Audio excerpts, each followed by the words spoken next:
Fala galera, sejam muito bem-vindos. Eu sou o professor Fabiano Rabelo e você está no Instituto Fernando Curvelo.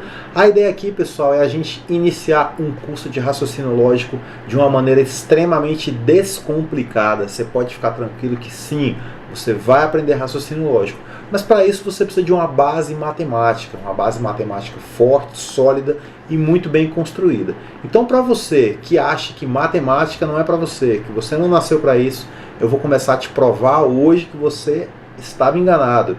Matemática é para você sim. Por quê? Porque ela faz parte da vida. Não só é para você, como é para qualquer pessoa. Tudo na tua vida tem matemática. Eu vou começar a te mostrar isso hoje. Como? Com um curso de matemática do zero, tá? Eu chamei essa aula de aula zero por um motivo. Porque a gente vai começar lá do início mesmo. E a primeira pergunta que eu tenho aqui é a seguinte: o que é número e para que serve número? Tá bom? Quando a gente para pensar em número, a gente já vai iniciando a nossa ideia de contagem, né? Então, de cara, a gente já pensa assim, poxa, número serve para contar coisas. E você está certo. A necessidade de contagem fez com que o ser humano construísse aos poucos a sua ideia de número. Se a gente for lá com os professores de história, com os pesquisadores, historiadores, com certeza eles vão poder falar das pinturas rupestres, nas cavernas, onde o homem primitivo sentiu a necessidade de contar os dias, contar os animais que ele caçava, contar os ciclos. Então ele ia lá e ia fazendo marcas na parede da caverna. Então essas marcas, os arqueologistas já conseguiram provar que essas marcas existiam de fato, e aí através dessas marcas, né, o homem primitivo ia lá fazendo a sua contagem lá de uma maneira muito peculiar, tá? Nada muito padronizado como a gente tem hoje em dia. Então cada um tinha lá a sua forma de contar, tá bom? Utilizando desenhos, palitinhos, não importa, mas a necessidade de contar já estava ali. Eu vou dar um salto aí de alguns séculos, alguns milhares de anos, e aí já vou falar de um cara chamado Al-Khwarizmi, se a minha pronúncia estiver correta. Esse cara aí é um matemático hindu, tá? E esse cara aí, ele sentiu a necessidade de dar símbolo às quantidades, tá bom? Então o nome do cara é Al-Khwarizmi, ou seja, você já ligou aí a ideia de algarismo. Então, quando a gente vai falar de algarismo, a gente vai falar do nosso sistema que é conhecido no mundo inteiro, é quase que universal. Falo quase porque existem algumas civilizações que não usam esse sistema. Mas é o sistema que a gente chama de decimal. Por que 10? Porque decimal, desculpa, porque a gente vai falar em 10, tá? 10 símbolos. E aí a gente vai começando aqui. Eu vou começar de uma maneira pouco ortodoxa aqui. Eu vou começar do 1, o 2, o 3, o 4 e assim por diante. Mas por que esses símbolos aqui, tá? Bom, a escolha desses símbolos é uma outra história, não vou me preocupar muito com isso nessa aula não, tá? Mas o que a gente quer aqui? A gente quer representar com esse símbolo aqui, que a gente conhece universalmente como sendo o número 1, a gente quer representar o que a gente chama de unidade. Tá? E quando a gente fala de unidade, a gente está pensando assim, bom, eu, Fabiano, eu sou o único, então só tem eu aqui. Tá? Então, já é uma unidade. Tá bom? Essa caneta aqui na minha mão, só tem uma unidade aqui na minha mão, então. Então tudo que a gente pensa em unidade, a gente acessou a gente associa aí o número 1, tá bom? Esse símbolo aí que é o número 1. Daí para frente, à medida que as unidades vão aumentando, a cada unidade que eu acrescento, eu vou caminhando aqui nessa lista de símbolos. Então essa é a ideia dos algarismos, tá? Bom, depois de um certo tempo, agora eu vou avançar mais alguns anos aí na história, sentiu-se também a necessidade de um símbolo para representar a ausência de conteúdo.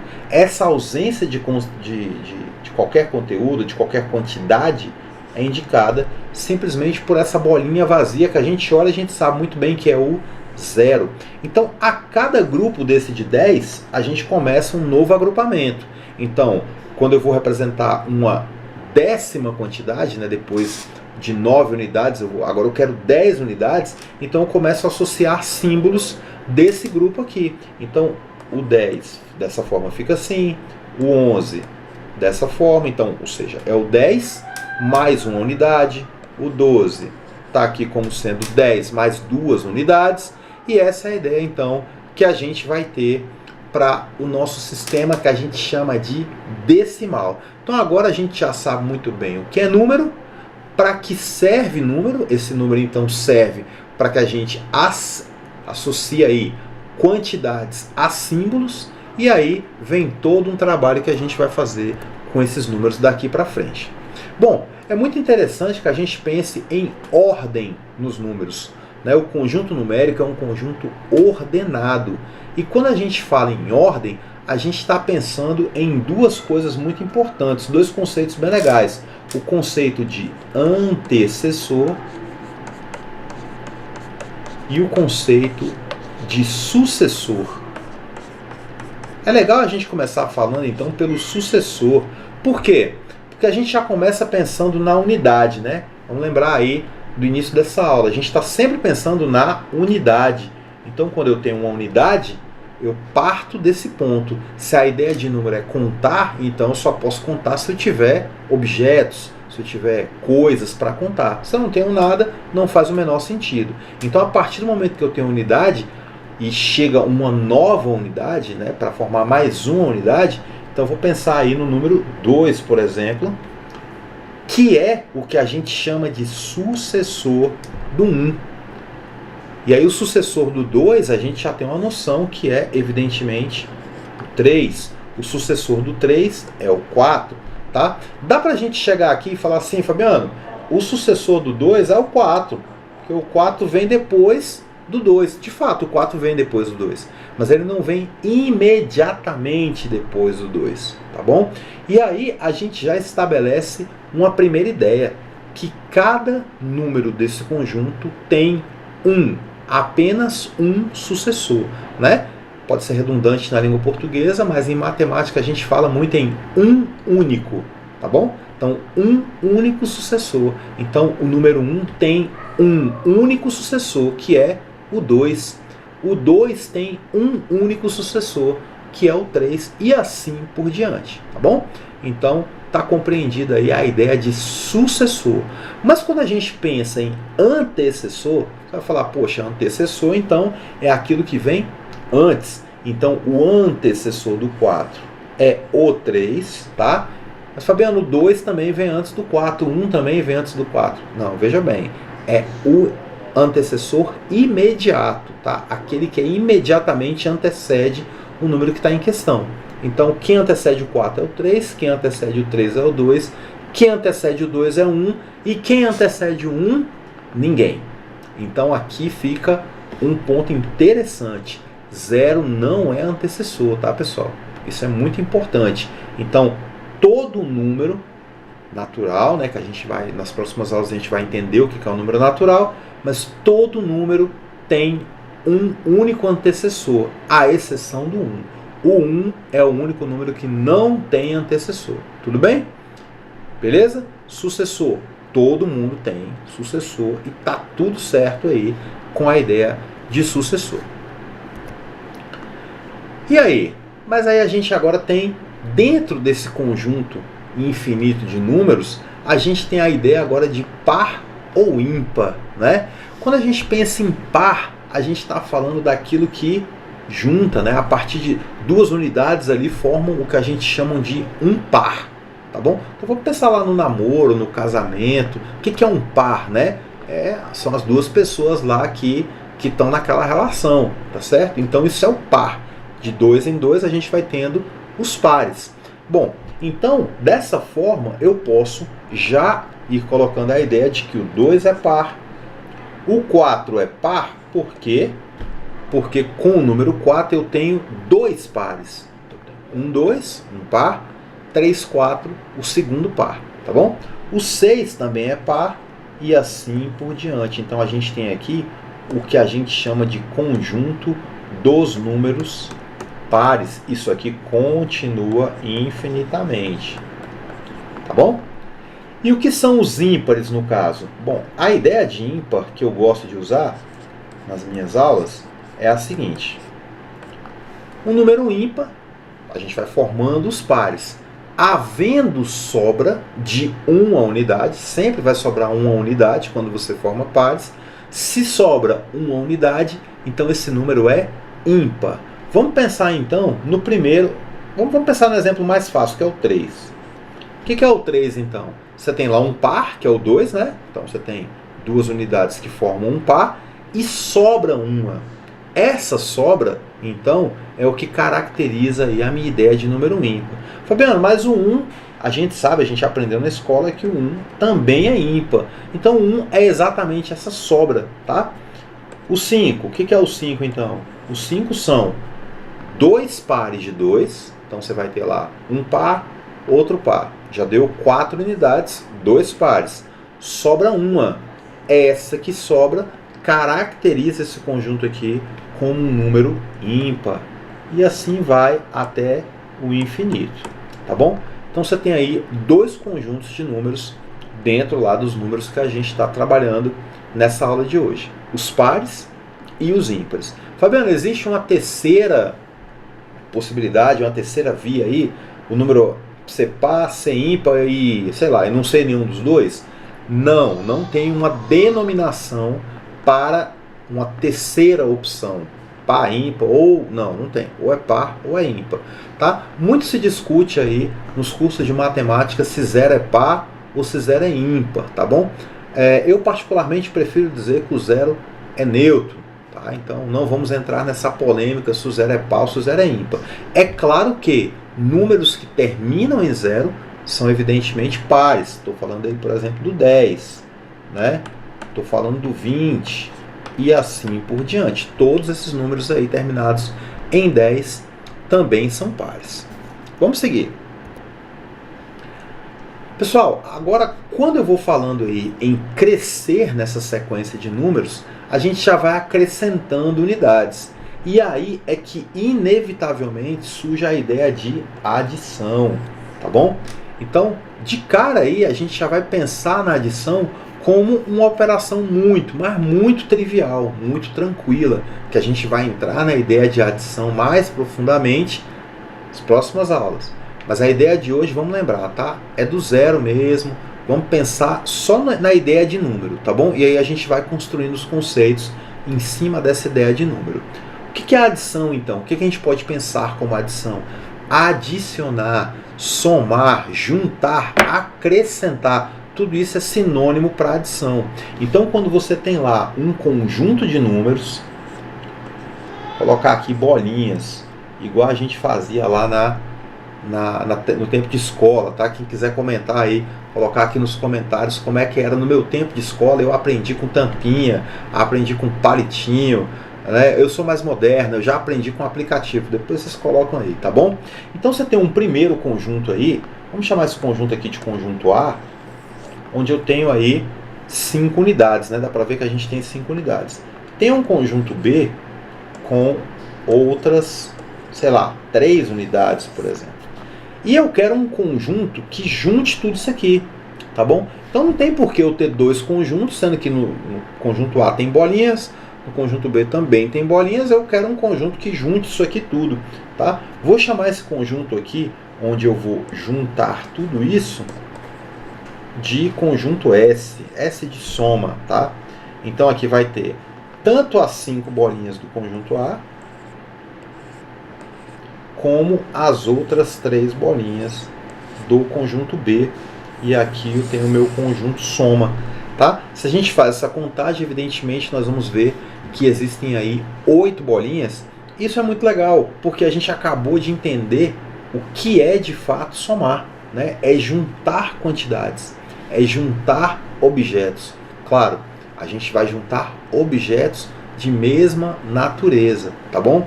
Isso é uma coisa que vai ser muito importante quando a gente for tratar isso aqui de uma forma mais algébrica, tá bom? Se eu tenho lá 5 canetas e 2 borrachas, não tem como eu juntar tudo isso e falar, agora eu tenho 7, 7 o quê? O que é isso aí, né? Então a gente vai somar objetos de mesma categoria, de mesma origem, tá bom? Para a gente dar sequência, então, a ideia de adição é essa, é juntar coisas, tá bom? E aí a gente, claro, né? A gente não precisa ficar pensando aqui em bolinhas, nós vamos pensar em números, evidentemente. Então, como é que a gente vai indicar essa soma aqui do conjunto A, que tem 5 elementos, com o conjunto B, que tem 3 elementos? A gente vai utilizar aí a ideia de esse símbolo, né, em cruz, que é justamente o símbolo universal da adição, tá? Então, universalmente a gente vai usar para adição esse símbolo aí, essa cruz, tá? Isso em qualquer país, em qualquer lugar do mundo, você pode ficar tranquilo. Vimos aqui, né, que essa soma dá 8 unidades, então a gente indica evidentemente aqui com o número 8. Essa é a ideia da adição. Mas eu quero te mostrar algumas coisas sobre a adição que talvez você nunca tenha parado para pensar. Aquilo que a gente chama de propriedades. Veja bem, propriedade é o seguinte, ela tem uns nomes muito legais aqui que eu vou colocar, e veja, não tem problema se você não lembrar esses nomes, tá? Basta você saber o que pode e o que não pode fazer na adição, tá bom? Então a gente tem aqui uma primeira propriedade que é a mais evidente de todas, a gente vai chamar de fechamento, né? Hoje em dia fechamento é quase uma gíria aí, né? Tá? Mas o fechamento é o que? A adição, ela é fechada, ou seja, eu pego um número natural, somo com outro número natural, o resultado eu garanto que vai dar também um número natural. Parece óbvio, né? Nossa, que coisa simples. E é simples mesmo, tá bom? Mas a gente vai colocar isso aqui como uma propriedade. Então, vou colocar como exemplo, tá? Então, se o 5, vamos voltar lá para o 5, né? Mais o 3 vai dar um 8. E todos eles são naturais. Ou seja, quando você fizer uma soma, você vai ter um resultado. Então existe a propriedade que a gente chama de fechamento, tá? Tem uma outra que é muito legal, chamada de comutativa. Repito, tá? Os nomes não são tão simples, tem nome feio, mas o importante é que você lembre como usar. Se você não lembrar o nome, não tem problema. A comutativa vai me dizer o seguinte, ó, que 5 mais 3 é a mesma coisa que 3 mais 5. Tá? Então, tanto 5 mais 3 como 3 mais 5 tem resultado igual a 8. Então, somar 5 mais 3 ou somar 3 mais 5 não faz a menor diferença, tá? A gente vai... a ordem, Fabiano, não importa? Tá? Então, cuidado, tá? Se você está pensando assim, a ordem dos fatores. Não, aqui não tem fator não, tá, pessoal? Já vou falar o nome disso aqui. Fator é outra coisa, tá bom? A propriedade que a gente vai chamar de associativa. Associativa vem de associar. Se eu estou associando, eu associo coisas. Né? E o que eu estou associando então? Então vamos pensar assim, ó, vou pensar em 3 parcelas agora aqui. O 5 mais 3 mais 2. O que eu quero te mostrar é o seguinte, pela associativa, que somar 5 mais 3 para depois somar 2 é rigorosamente a mesma coisa que somar 3 mais 2 e depois voltar no 5, tá? Se você não entendeu, não tem problema, tá bom? Eu te mostro aqui com um pouco mais de calma. Vamos lá. Eu chegar aqui e falar assim, olha, eu vou somar 5 mais 3, que dá 8, mais 2, 10, tá certo? Tá certo. Ou, não, deixa esse 5 paradinho aqui. Vamos somar primeiro 3 mais 2. 3 mais 2 dá 5. Aí eu volto nesse 5 aqui, então 3 mais 2, que dá 5. Aí eu volto nesse cara aqui, e aí sim eu encontro o resultado igual a 10. Tá? Então, só para mostrar aqui, você está lá com uma adição bem grande.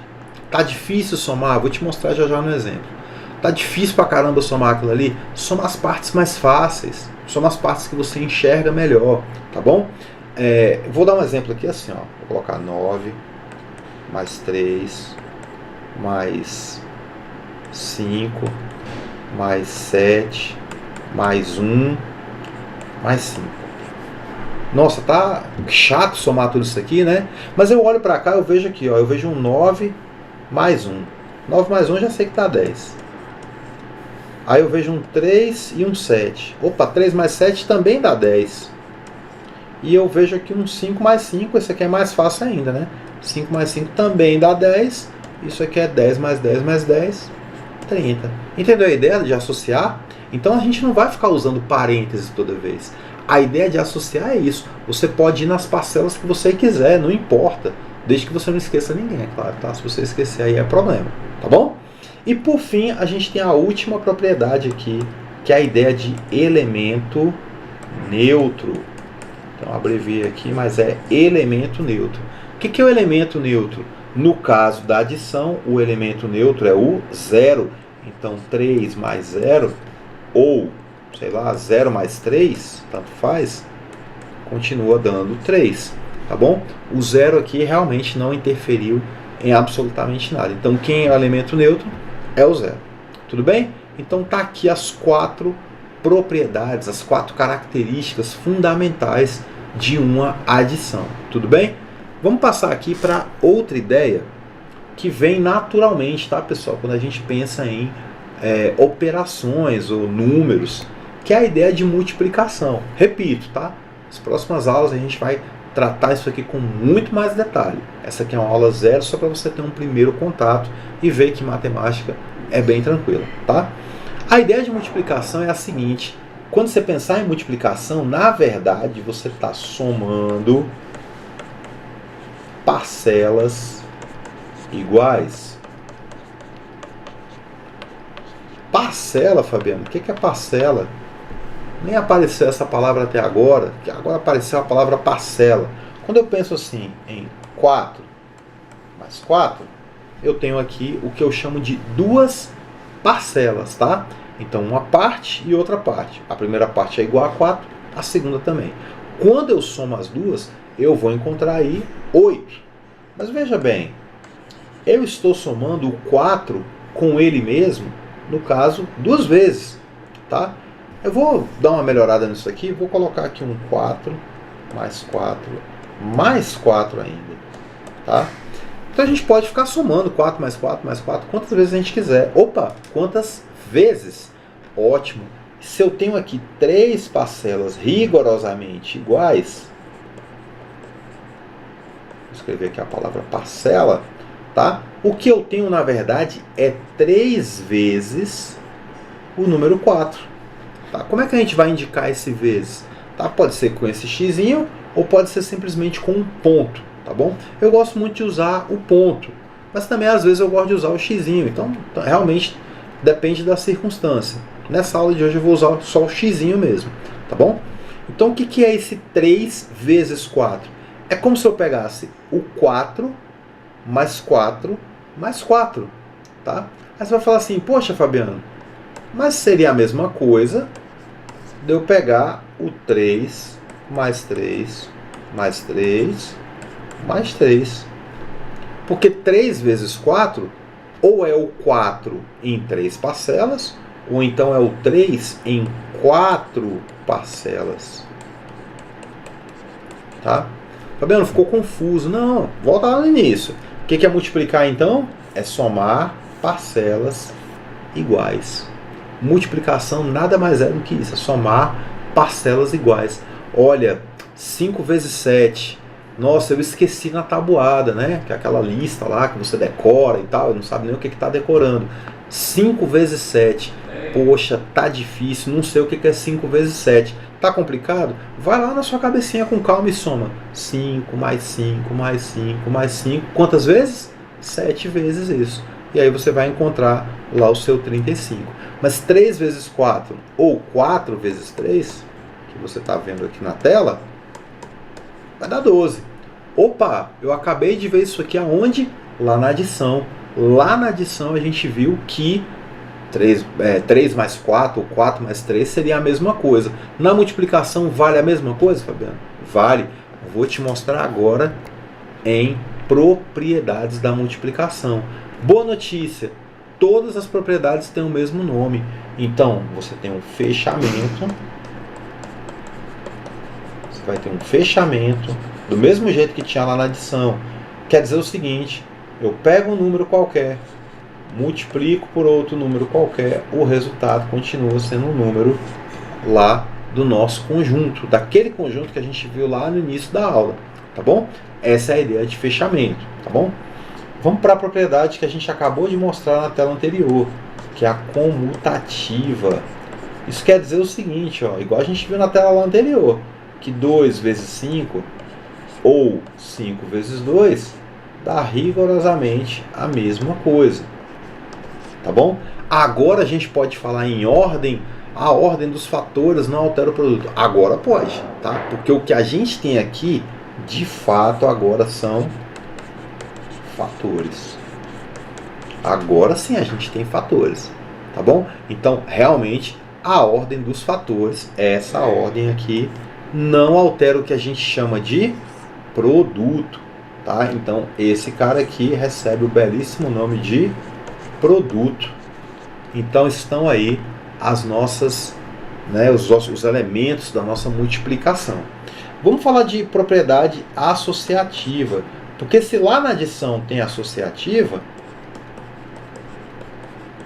aqui também tem associativa, tá bom? Então eu pego lá o número 1 vezes 2 vezes 5. Multiplicar 1 vezes 2 para depois ir para o 5 é a mesma coisa que segurar esse 1 e fazer 2 vezes 5 primeiro. Não importa, tá? Repito, claro que você não vai ficar colocando parênteses na sua vida aí, nos seus cálculos. Então vamos pensar numa multiplicação assim, ó. Sei lá, por exemplo, 2 vezes 4 vezes 5 vezes 2 de novo, tá? Então, por exemplo, eu olho para essa multiplicação aqui, poxa, 2 vezes 4 dá 8, aí vezes 5 vezes... Nossa, que bagunça! Se eu quiser, eu posso fazer assim, ó, por exemplo. Eu faço 2 vezes 5, que eu já sei que dá 10, e o 4 vezes 2, que eu sei que dá 8. Tá? 10 vezes 8 é igual a 80. Então tem um monte de maneiras de fazer essa mesma multiplicação aqui, tá? Eu escolhi essa. 2 vezes 5, depois 4 vezes 2. Mas realmente não importa quem você vai multiplicar primeiro, quem você vai multiplicar depois. Isso realmente não tem importância, desde que você encontre o resultado correto, que é 80. Claro, tá? E tem também na multiplicação o que a gente vai chamar de elemento neutro. Lá na adição é do zero. Na multiplicação, o elemento neutro é 1. Tá, pessoal? 1. Multiplicar por 1 não muda nada. Então, 1 vezes qualquer coisa, vamos colocar aqui, 1 vezes 12 é a mesma coisa que 12 vezes 1. E isso continua dando 12. Ou seja, não mudou nada. Tudo bem? Então, essa é a ideia de elemento neutro da multiplicação. O que eu quero aproveitar essa aula de hoje, já que a gente já está aqui, sei lá, quase meia hora, nessa aula de hoje, para a gente finalizar. Olha só, eu tenho uma excelente notícia. A gente vai falar de subtração e aí a gente vai passar para uma ideia muito legal. A gente vai ampliar os nossos horizontes. Então, vamos pegar uma coisa que é óbvia, né, que acredito que todo mundo que está assistindo essa aula já sabia de tudo que eu estava falando, mas a gente vai ampliar esse horizonte agora, tá bom? Vamos falar de subtração rapidamente, tá? Subtração é a ideia de retirar. Tá? Se na adição a gente acrescenta, na multiplicação, na subtração, desculpa, a gente retira. Então, se eu tenho lá 10 unidades e quero retirar 7 unidades, aí eu vou usar esse símbolo aqui, que é um traço, tá? E vamos pensar em 10 menos 7, né? Se eu tenho 10 e tiro 7, evidentemente me sobram 3. Tudo bem? Pessoal, esse número 3 aqui, o resultado da subtração, é o que a gente chama de diferença. Tá? Quando a gente está falando de números naturais, esses números que a gente usa na vida, eu não tenho como fazer 7 menos 10. Tá bom? Claro, a gente já sabe que 7 menos 10, se a gente for pensar em dívida, né? Eu tenho 7 reais, estou te devendo 10. Então você pode levar meus 7 reais e eu ainda fico te devendo 3, né? Lá na frente a gente vai ver que isso aqui vai dar uma falta de 3, né? Ou seja, eu ainda vou ficar devendo 3, tá bom? Mas não é assunto para a aula de hoje. Eu só adiantei aqui mas não é assunto para a aula de hoje, tá bom? Então, a operação inversa de somar é diminuir, tá? Então, a inversa da adição é a subtração, ok? O que a gente vai ver agora? Tudo de novo, só que usando álgebra. O que é álgebra, pessoal? O que é algebrizar, né? A gente fala tanto, nossa, álgebra, o que é? Pessoal, é a ideia de usar letras no lugar de números. Fabiano, pelo amor de Deus, eu sempre entendi tudo com número. Quando a gente foi para a letra, minha vida acabou, eu não entendi mais nada. Infelizmente, por quê? Porque a maioria dos professores não coloca a ideia de álgebra como algo útil, que vai te ajudar, tá? Algebrizar é legal para você pensar em coisas do tipo, poxa, então quer dizer que se eu fizer, vou dar um exemplo aqui, tá? Se eu tiver assim, 5 vezes 1, dá o quê? Dá 5. E 6 vezes 1? Vamos pensar na criança, sabe aquela criança bem insistente? Aí você responde, ela faz outra pergunta. Aí você responde, ela faz outra, né? Aí quando você fala assim, ó, 5 vezes 1 dá 5. E 6 vezes 1? Também dá 6. E 7 vezes 1? Ah, dá 7. Poxa. E 8 vezes 1? Não, peraí. Vamos fazer o seguinte. Qualquer número vezes 1 dá esse número. Então o que a gente faz agora para falar de um número qualquer? A gente pode chamar esse número, por exemplo, de número A. E aí eu tenho que deixar claro quem é esse A, tá? Então eu estou dizendo que A vezes 1 dá o próprio A. Aqui, pessoal, com essa ideia, o que eu acabei de escrever aqui foi exatamente isso que eu diria para aquela criança insistente. Poxa, aí ele vai falar, e 10 vezes 1?